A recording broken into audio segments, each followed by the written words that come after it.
Bonjour, aujourd'hui on va vous parler des nombres entiers sur la droite numérique. Avant de commencer, on va prendre quelques notes. Premièrement, les nombres entiers appartiennent à l'ensemble Z. Donc on commence de moins l'infini. Ensuite, on a un exemple moins 3, moins 2, moins 1, 0, 1, 2, 3, jusqu'à plus l'infini. Chaque nombre entier est formé d'un nombre et d'un signe, donc on peut soit négatif ou positif. Chaque nombre entier a un opposé, par exemple, moins 3 et plus 3. Donc, l'opposé d'un nombre positif est un nombre négatif de même quantité, donc la valeur absolue et vice-versa. Ce qui veut dire, si on a des opposés, lorsqu'on va les additionner, ça devrait donner 0. Okay? Les signes négatifs et positifs sont associés au nombre. Ce ne sont pas des signes d'opération. Ainsi, le nombre négatif 4 se lit l'opposé de 4 ou même négatif 4. Il n'y a pas d'espace entre les signes négatifs puisqu'il ne s'agit pas de l'opération soustraction. Donc, voyez-vous ici le négatif 4. Le négatif est collé au 4. Ce qui sont séparés, c'est plus une soustraction. 0 n'est ni un nombre positif ni un nombre négatif, car il est le seul nombre à être son propre opposé. Donc, 0 est ni un ni l'autre, il est nul. Sur la droite numérique, les nombres sont par ordre croissant de gauche vers la droite et par ordre décroissant de la droite vers la gauche. Donc, si on regarde ici, donc, on a notre 0, puis on va dans les positifs 1, 2, 3, etc. Donc, on va de ordre croissant. Ici, on a négatif 1, négatif 2, négatif 3. Donc, on voit que ça va de ordre décroissant. Donc, de plus grand à plus petit. Maintenant, si on regarde ici, on a un thermomètre. Le thermomètre ressemble beaucoup à une droite numérique. Donc, ici, on peut peut-être regarder quelques différences. Ici, il y a des bancs de 10, alors que sur notre droite, on a des bancs de 1. Okay? On a notre 0 au milieu. Là aussi, on a notre 0 au milieu. Donc, au fait, notre 0, c'est des positifs. Ici, on n'a pas les positifs, mais on sous-entend qu'ils sont positifs. En bas, on a les nombres négatifs. Donc, c'est la même chose pour notre droite numérique. Les nombres positifs en haut, les nombres négatifs en bas. Si on dit il fait 30 degrés Celsius dehors, qu'est-ce que ça veut dire? Ben, ça devrait nous dire qu'il fait chaud. Okay? Moins 20, on dirait qu'il ferait froid dehors.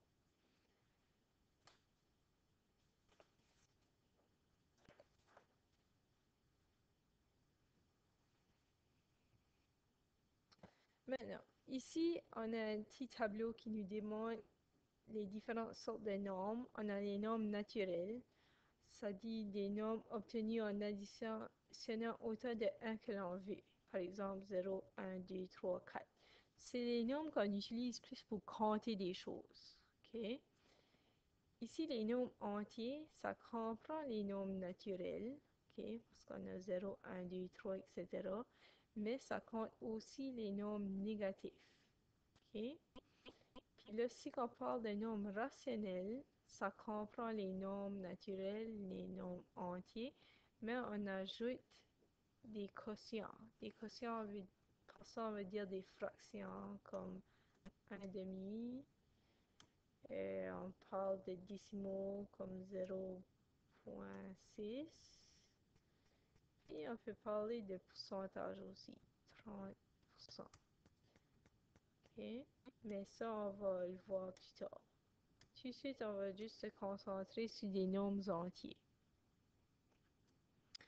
Donc, voici trois façons différentes d'écrire les nombres entiers. Donc, on peut avoir positif 3.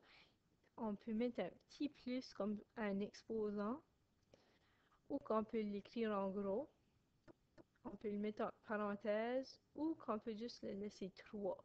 Si on n'a pas de positif, on n'a pas de signe devant le numéro, ça veut dire que c'est un nombre positif. Nombre négatif, même chose, on peut avoir un petit exposant négatif, on peut en avoir un gros, ou qu'on peut le mettre en parenthèse.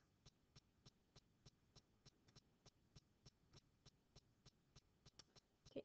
Donc, si on regarde le premier, la température, qui est le petit problème, ça dit voici les températures relevées au cours du mois de mai à Kapuskasing en Ontario. Dans le 1er mai, il faisait 0 degrés Celsius. Donc, si on va à notre droite, notre 0 degrés Celsius est ici. Okay.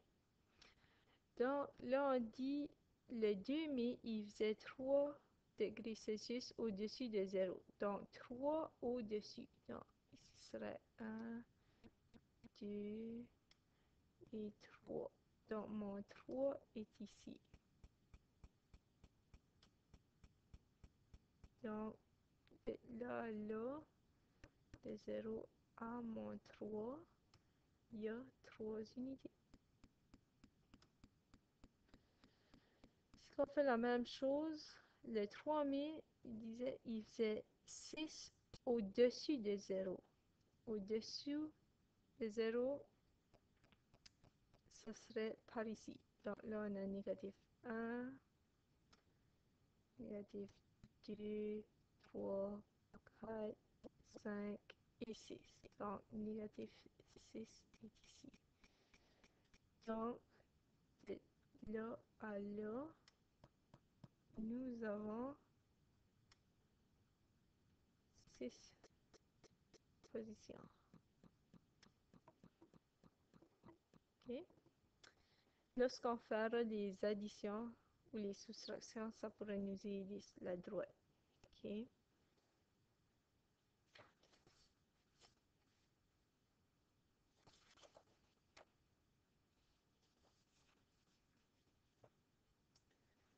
Si on regarde les autres, OK? Tu comptes de la banque tu as un compte de banque dans lequel tu déposes ou tu retires de l'argent. OK? Donc, tu retires 7 $. Retire, c'est des mots-clés. Dépose aussi. Donc, si tu retires, ça devrait être un négatif. Donc, négatif 7. Tu déposes de l'argent, ça serait positif 5. OK? On regarde le prochain. Tu joues à pas de géant.